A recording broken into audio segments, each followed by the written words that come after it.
I wish I had his hair. Well, Coach Barnes had been, harping on the kids for a month about defense, and to come out and play like that against Vandy, was that kind of a reflection of the message sinking in? Do you think? I think so. I thought it was a good response, effort-wise. We had a great practice on Monday, and that effort did carry over into the Vanderbilt game. Obviously, we didn't make shots, but the effort was great. The intensity was there, so that's certainly a good step in the right direction. What else did you see offensively besides not making shots? I thought we were a little bit tentative. Our execution left quite a bit to be desired. We weren't as sharp as we'd been, and the pace wasn't necessarily to our liking as we got later in the game. The pace was pretty good early because we were getting stops, and then we weren't converting in transition enough. But execution-wise, certainly we could have been a little bit sharper. Rick was saying maybe a little too selfish against Kentucky and maybe overcorrected against Vanderbilt, and that caused the tenderness. How do you kind of establish that kind of happy medium where you're not too selfish but are still getting the shots when they come? Well, I think we got an unselfish group, and I just think we got to remain true to who we are as a team and continue to compete. And, selfishness sometimes rears its head when you lose perspective a little bit. And the kids have gone through a stretch that was unprecedented for all of us for the most part. So sometimes you can lose perspective and that can creep into your play. And I think we've got the ultimate fisherman to reel him back in, and I thought he did that.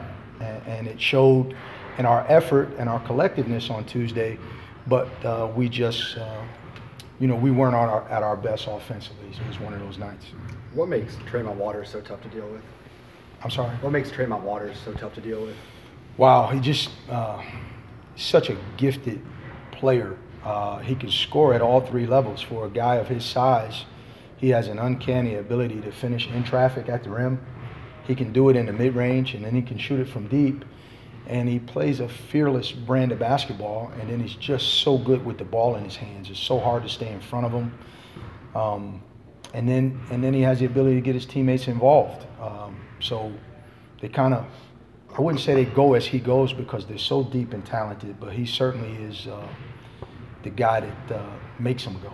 Is this one of the toughest rebounding challenges for the season? Yeah, absolutely. We thought that when West Virginia came in, that was a challenge that they presented. Obviously, we thought we were prepared for what we were going to see against Kentucky, and evidently we weren't, but this is as big a challenge on the glass as anybody. And even if we fight that fight really hard, like Florida did last night, you're going to lose some of those battles throughout the game because of their size and their talent. But if we stay constant in the fight, maybe we'll win enough of our share to help us over the course of the game. Do you feel how rare is it for a team to be that aggressive going after? Because I know everyone tries to get offensive rebounds, but it seems like those guys are determined to go get the ball sometimes. Like it's almost a part of the offense. Yeah, it is. It's coaching. It's the guy's a terrific young coach. You can see that. It's recruiting too, because he got some cats that can go do it, and it is rare, and it's actually something that that always been a part of coach's program as well, so we can relate to it, even though it isn't as characteristic of this particular group as much as we'd like it to be. We definitely respect it because we recognize the impact that it can have on winning. Do you feel like defensively you guys are more well-equipped to guard somebody like Tremont Waters because you go against Jordan Bone every day in practice, a guy with a lot of similar qualities to him? No. Okay. I think he's a unique player and presents his own unique challenges, and I think he's even more aggressive than Jordan as a penetrator, playmaker, scorer.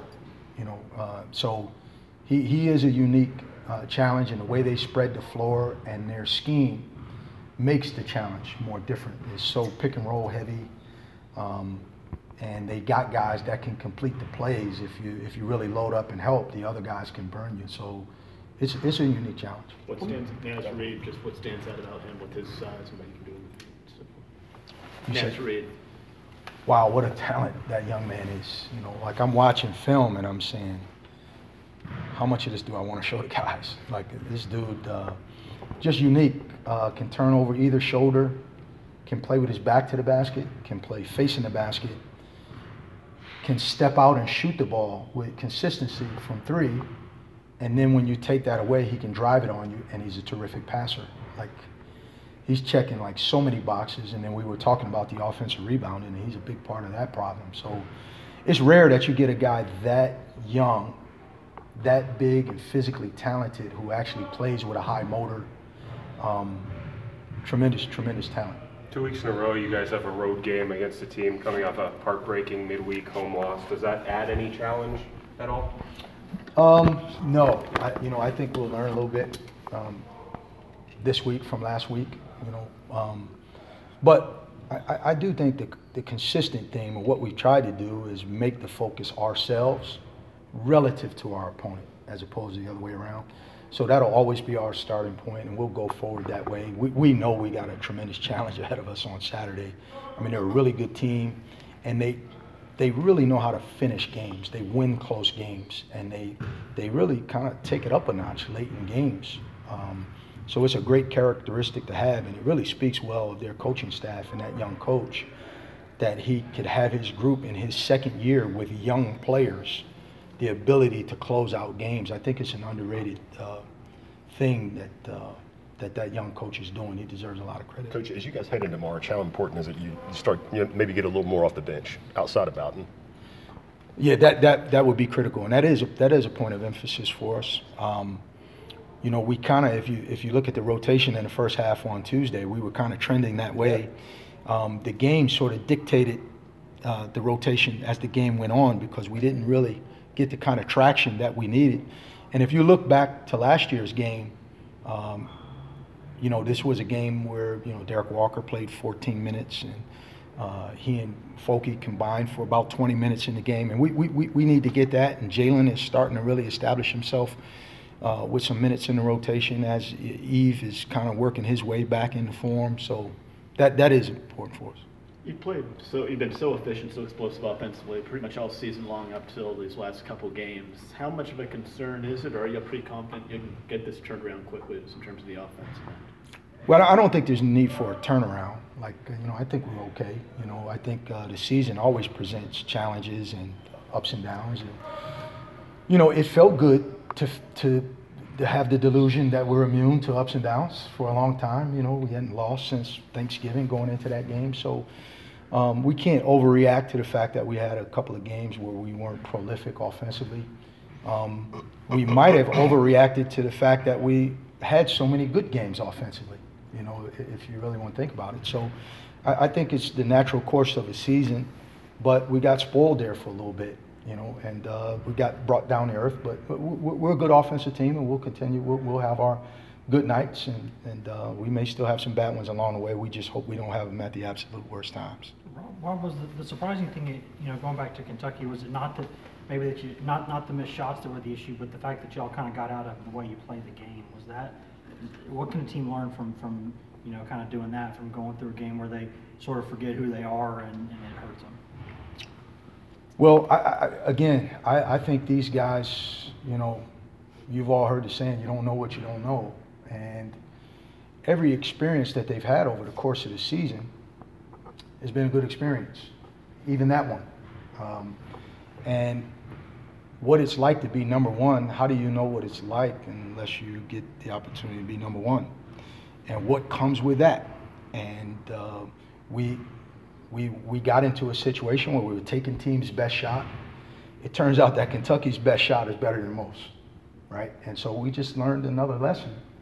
And I think it's as simple as that. We just learned a lesson of what it's like to tread those waters. And the elite programs kind of have a sense for what that is. Kids that go to Kentucky and Kansas and Duke and those places, they walk into that. They sign up for that. And we've got guys on our team, like 8 of them, that have had 16-win seasons. We've got a group of guys on our team that have had a losing season. Most teams that have had a losing season don't get to experience being number one. So we chalk it up as another experience that we have an opportunity to grow from and learn from. 2 more. Coach, go There's a lot of outside frustration maybe from fans about you guys falling 4 spots in the AP poll after one big loss. Do poll numbers concern you guys at all at this point? No, they don't. I think the experience of being #1 was great for our program. It sets a bar and a standard that we want to aspire to be in a program that competes at the highest level, regardless of your 4, 3, 2, 1, you know. But to be at the highest level certainly is good for your program. It's good for recruiting. It's good for everything, your brand. And certainly I think the University of Tennessee deserves programs that compete at the highest level in all sports. And we want to be one of the sports that compete at the highest level. And now that we have guys in our program that have experienced this, it's the standard that I think we want to be held to. So, and I know that's what Coach wants. And so, but the numbers themselves don't matter as much as the standard of competition. Coach Barnes talked in the postgame the other day about how tough those Wednesday, Saturday, Tuesday turnarounds are with 3 games in a week. Did you guys tweak anything in terms of, you know, backing off a little bit or getting them some extra rest leading up to this game? For this game, yes, a little bit. But I think if we could have Monday back, we might have cut about 10 minutes off of that one, you know, because we had probably our best practice of the year Monday, and just in terms of just flat out competition. So that was good and refreshing. It didn't totally reflect itself in the game, but it was good. It was good to see that. And this week we certainly have to be mindful of this schedule for sure. Thank you, Coach. Thanks, Coach. All right, guys. Thanks, guys.